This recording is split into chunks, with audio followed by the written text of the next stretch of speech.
Be smart, dummy, dummy, be smart. He said that fool, you weren't cool. He took a book to your school. Be smart, dummy, dummy, be smart. Don't get shocked if you get mocked. It's what you find when you use your mind. Don't you sweat it, look 'em in the eye. Don't regret it, hold your head high. Be smart, dummy, dummy, be smart.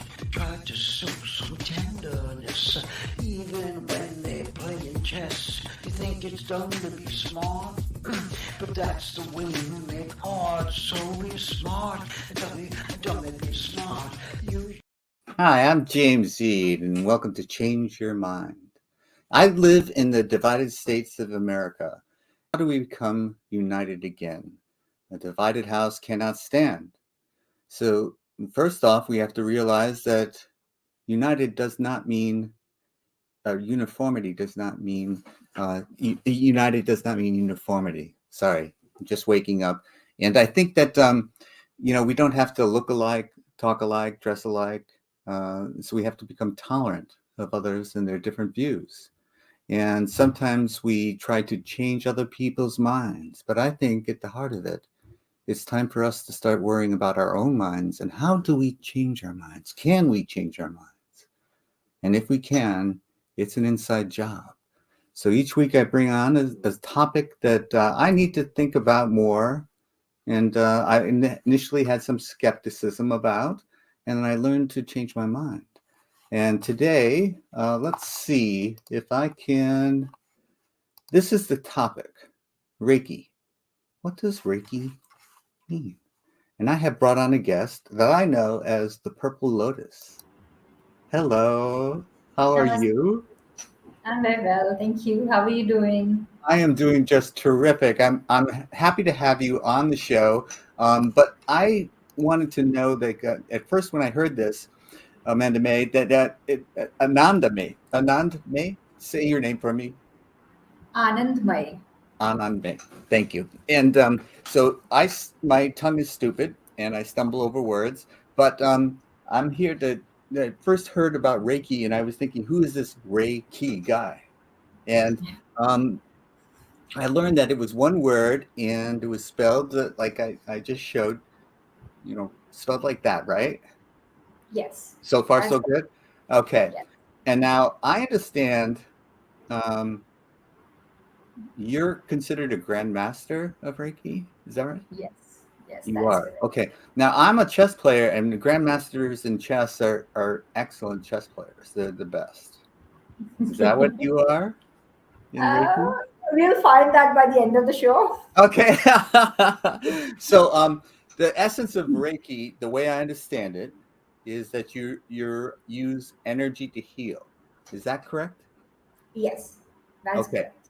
Now my first initial reaction to this is energy healing. I've got a bridge to sell you. What are you trying to tell me that I don't possibly believe that energy is healing, that you can heal by energy? I mean, I come from the Western civilization where we either use a scalpel or give you a pill. So what is this concept of energy healing? Can you tell me in like 90 seconds what you're So, talking about? first of all, thank you so much, and I'm honored to be here and to share my views or whatever I have learned so far in past 10, 12 years.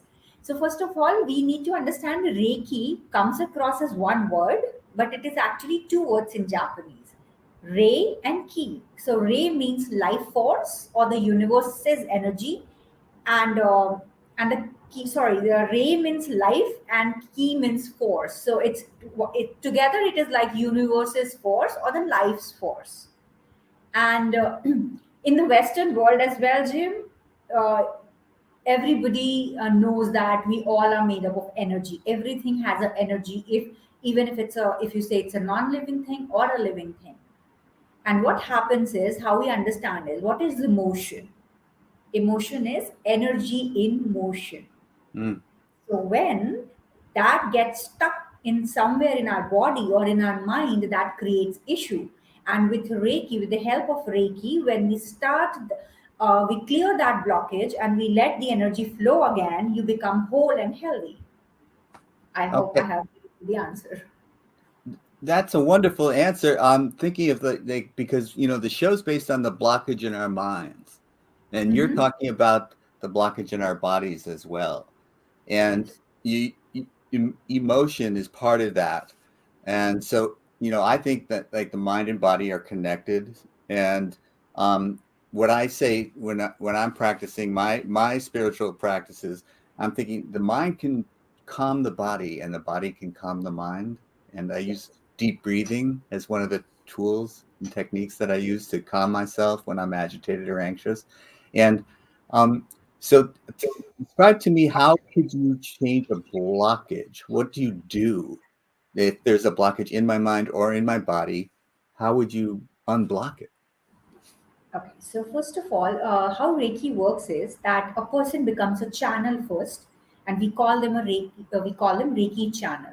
So first of all, the person themselves gets healed for 21 long days.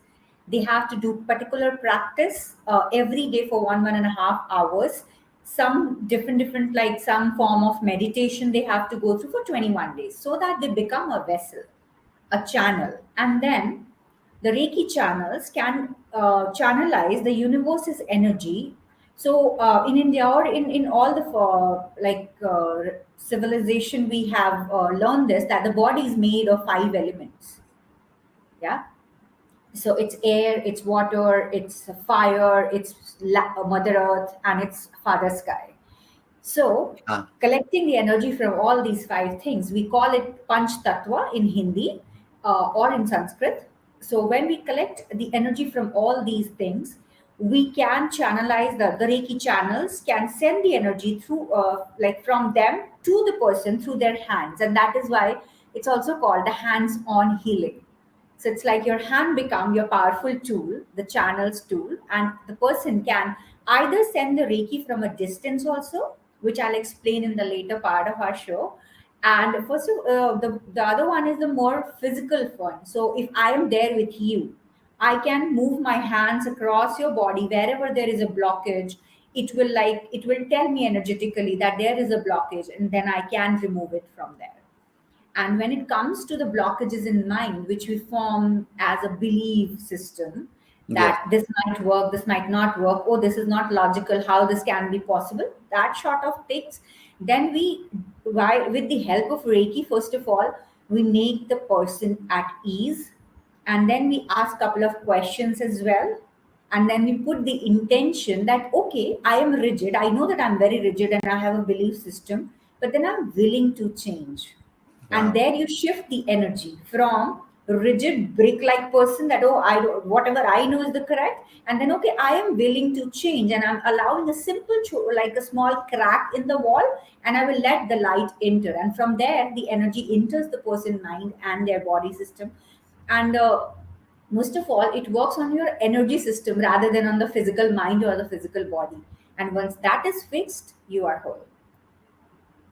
Okay. This is right. I don't know if I'm showing it, but I'm getting really excited about this, what you're telling me. And Mhm. but I still have some doubt in my mind, because you're talking about, first you said that you had like 21 hours of meditation, and that was to become a Reiki channel. But Yes. then it sounds like at the end of a session, when a Reiki channel changes a person, that they have become a Reiki channel themselves. And that can't be true, is it? Right? I'm getting something mixed up there. Can you explain? So, first of all, if I am a person and I want to learn Reiki and become a Reiki channel, okay, so I will go to a master, a grandmaster, which I am, and I can teach people. Okay, Oh, now after a couple of like 4 or 5 years of studies and meditation and practices. So, for example, I am just a simple girl and I want to learn Reiki. I'll go to a Reiki grandmaster. They will take classes. It could be for 1 day, 2 day, or 3 days long, and in those 3 days or 2 days, there are a couple of meditation, there are a couple of self practices which they teach you. They give you some history about Reiki, some things, the theory part also. They give you the theory books and position on where you have to self heal first. And once that is done, at the end of the third day or the second day of the course, the grandmaster attunes the person who has sat in that class. Wow. And by attunement, I mean balancing the chakra, activating the chakra, and making the person move like inside out. It's like a moving energy. And then after that, what happens is that the person like me, I will have to come back home and I will have to practice for 21 long days, whatever meditation or the self healing. Like we have to put our hands on different positions of our body and then chant the Reiki mantra, which we call the symbols as well. There are no mantra as such, but in Japanese we have symbols to in a way to read it. So you have to say those symbols and heal yourself, because it's a very simple theory. If you do not have a glass of water, how will you give it to me? So Right. if I am not healed myself, how can I Right. heal somebody else? So, and it is also said that 21 days is the best time to learn a new thing or get into a new habit. So you become a Reiki channel and then you can heal after the second level of attunement. You can heal other people. And one Reiki session goes for 1 hour, 1 hour, 10 minutes long for somebody. So if I'm a Reiki channel and I'm healing you, so it will, in physical form, it will be say 1 hour, 10 minutes long. And if I'm doing it from a distance, it could vary from 30 minutes to 40 minutes. I see. Yes. And at the end of that result, the person that you're healing is not a Reiki channel, as you just No, described. no, they are not, but they are receiving the energy. So they are getting into the balance. Right. So it's a question of balancing. And so you mentioned the chakras. And so if you can, as I do, move the energy, the life force, Yes. I guess the Reiki, from one chakra to another. Hmm. What do you is that part of the Reiki practice, or is that something else entirely? Or can you help me understand what it is? Because it's movement of energy and it's chakra based. But what is it that I'm doing when I do that? So you are basically incorporating couple of things together. So when you work with chakra, it's all together different signs, how you activate them, how you balance the chakra. So sometimes your chakra can be underactive or overactive, and Yeah. both is not good for your physical health as well. It's for spiritual health and for your physical health also. So what a person like anyone can do that if they know how to do it. They can anyone. You do not have to be a Reiki channel or a practitioner for that matter. So when you are working with your chakras, so and it also helps in grounding. So Yes. grounding is very much important if you are into any spiritual practice. Like it could any it, like pick one spiritual practice and you will see that everybody sits on the ground or they sit on a chair, but they are being connected to Mother Earth.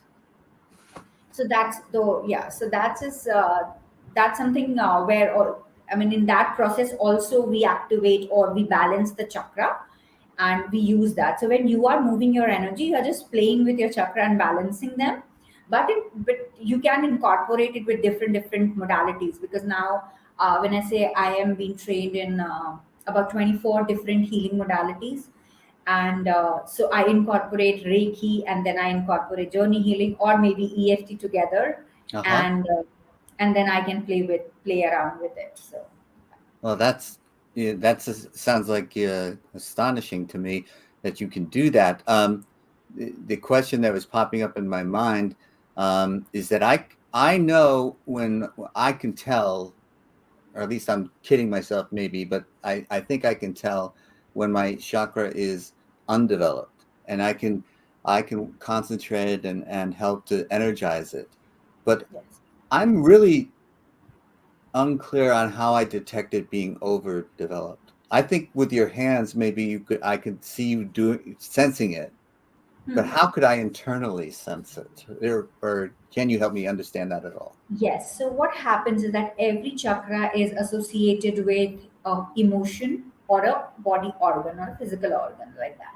So for example, we take that heart chakra. Okay, the color is green Right, and it's situated right in the center of your chest. right, If it's underactive, it will stop you from loving, right? It will stop you from loving yourself, or anybody else for that matter. Anything related to love will seem like far gone. Why did you pick that when you were looking at me? I don't know. And when it's That's overactive, that's when I was working on. But we'll get back to that. Okay, so when it's overactive, you tend to give more. You become a giver. So being underactive and overactive are like the two parts, like two separate poles of on the same spectrum. But if it's in the balance, you are equally giver, equally receiver. So when it's underactive, it feels very difficult to receive anything. It could be love, it could be gift, it could be a compliment for that matter. If somebody is complimenting you, like, oh, what's the hidden agenda? Why the person is complimenting me? it's like you And know me. Wow, that's an amazing insight because that is exactly the type of thinking that I would have. People, one person who knew me well told me, Jim, you have to get better at receiving compliments. And I learned to just say thank you. But what the deeper underlying lesson here, I think, is that my heart chakra is undeveloped. yeah, And I would say this is, above me, you can see the book that I wrote, Freedom. It was about addiction.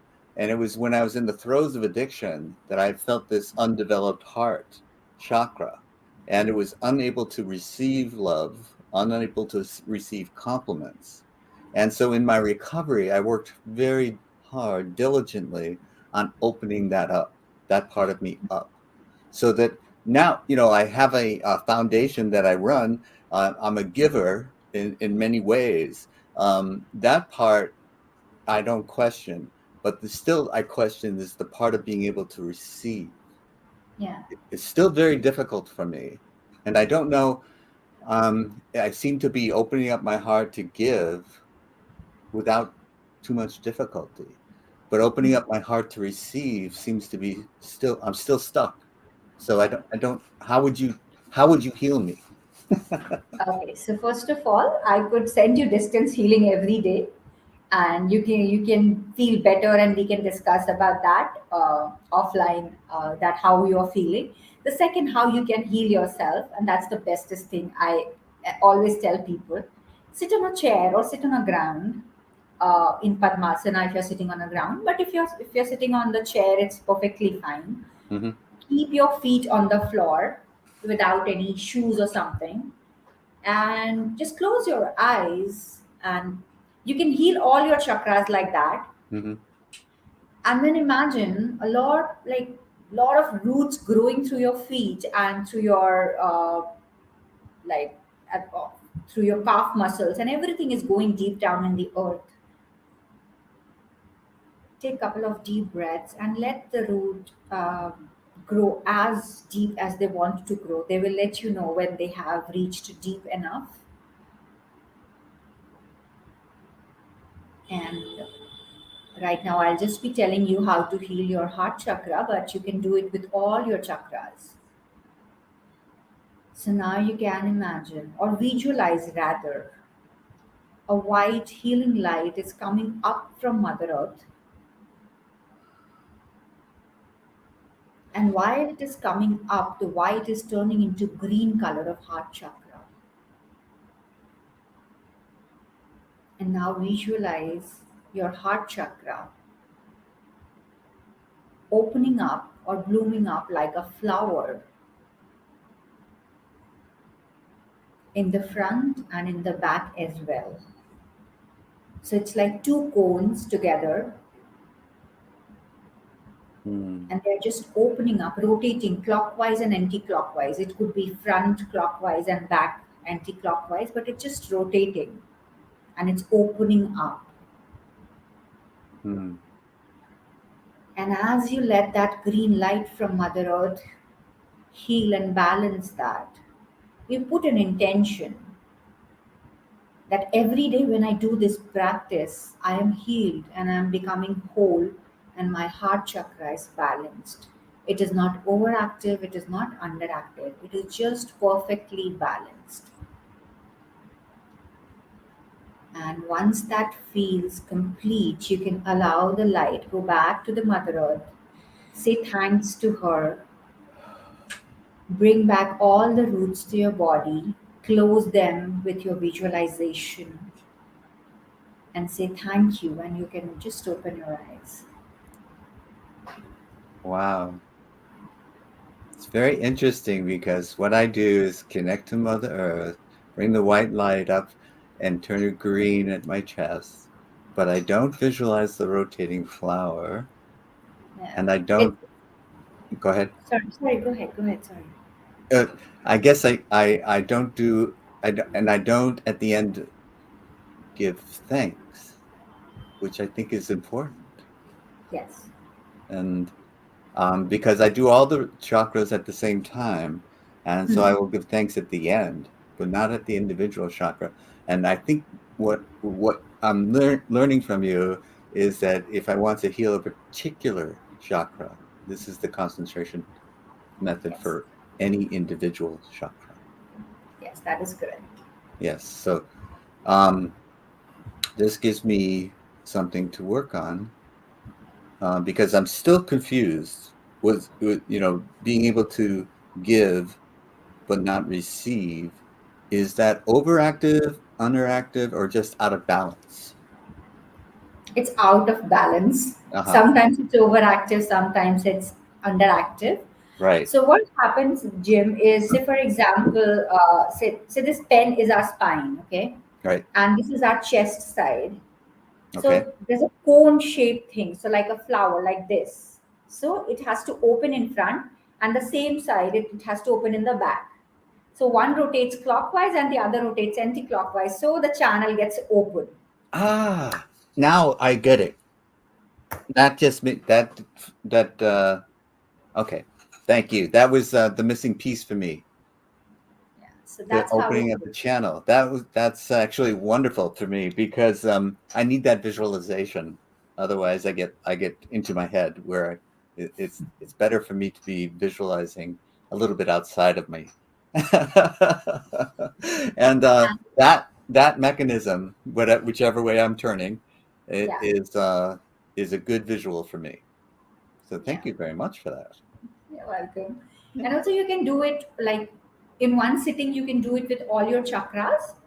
Like you can rotate your starting from the root chakra to your crown. So you start from the root because it's the closest to the Mother Earth and it's the chakra for our survival.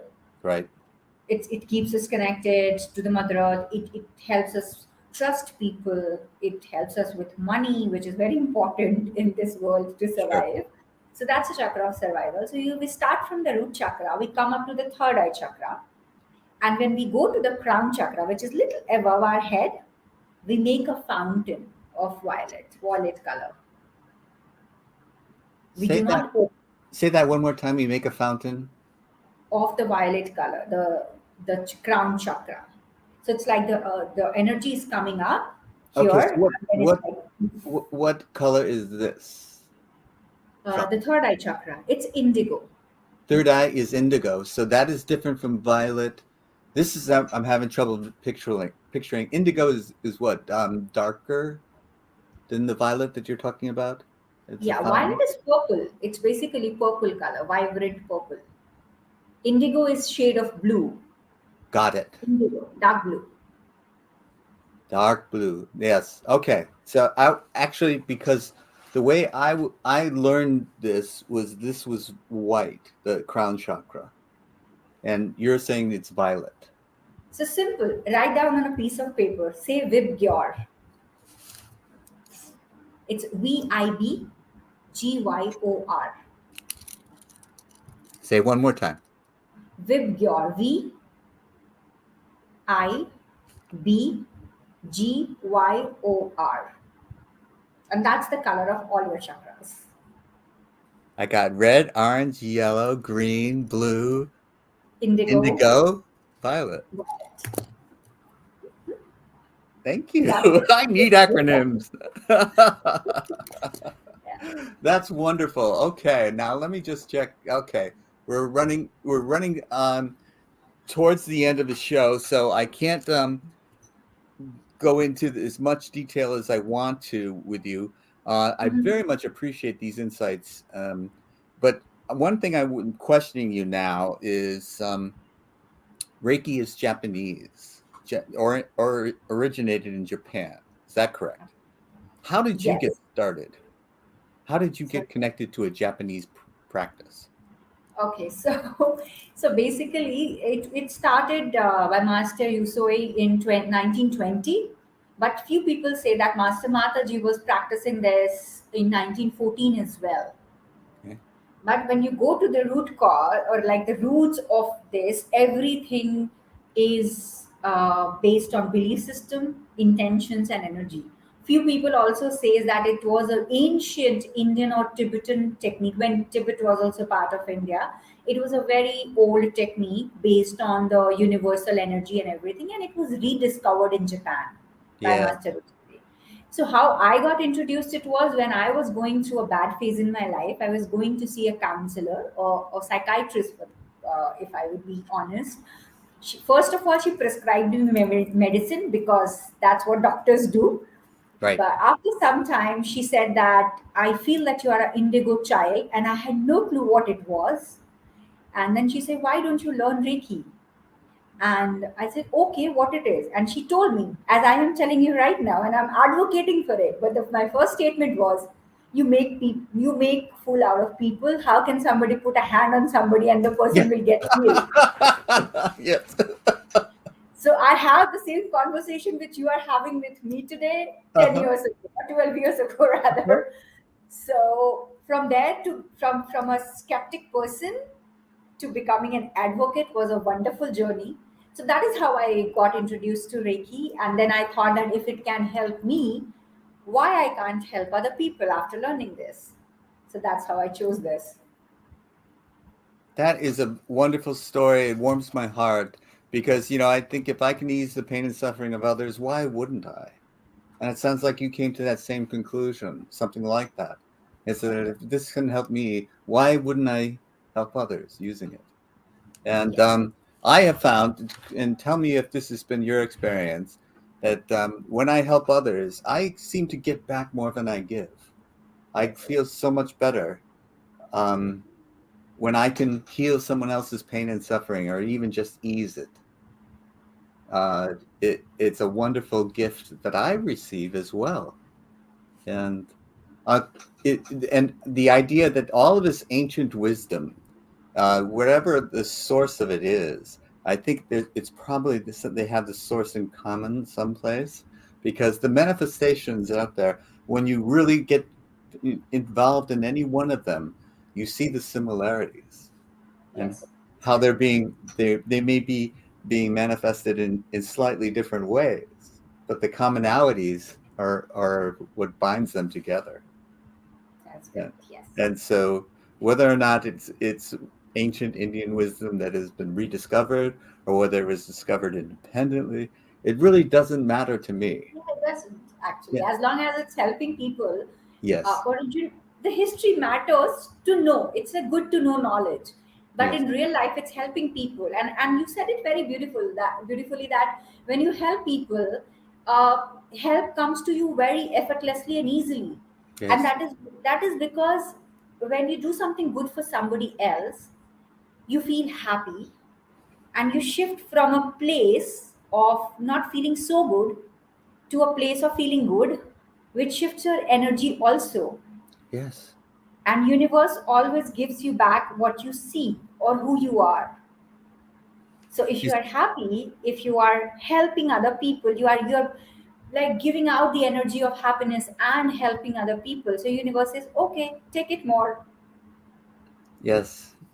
That I'm not sure I understand the physics of it. I can't write down a formula for it, but it seems to be true in practice. I definitely have that experience, and I've heard people say it often enough that I know it's not just me. It happens to anyone who's practicing these healing techniques. They experience the happiness that they're giving.